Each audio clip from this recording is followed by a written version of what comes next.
Почитувани граѓани, почитувани представници на медиумите. Мекотелните политики на Филипче и СДС и даваат на Бугарија можност да ги продолжат политиките на негирање на македонскиот идентитет.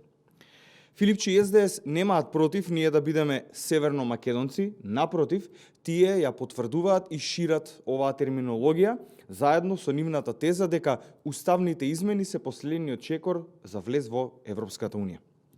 Би сакал да ги подсетиме Филипче и СДС дека промената на државното име беше последниот чекор за влез во Европската Унија, па потоа беше промената на знамето, па потоа промената на уставот, за потоа повторно да го промениме името на државата и сега да дојдеме до промена повторно во уставот за додавање на бугарите и секако и ова е последниот чекор кој треба да го исполниме за да станеме ЕУ членка.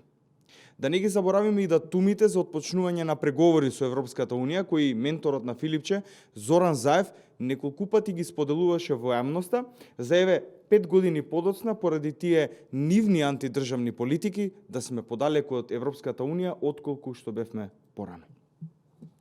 Филипче и СДС треба да извлечат поука од минатото, тоа е дека Македонија е единствената држава која најмногу страдала и направила најмногу отстапки за да влезе во европското семејство.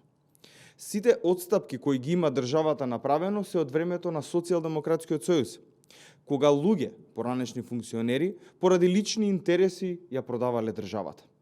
Тоа се истите оние луѓе кои глумат патриоти и говорат за истото, а зад затворени врати потпишуваат бланко листови и го продаваат македонскиот идентитет.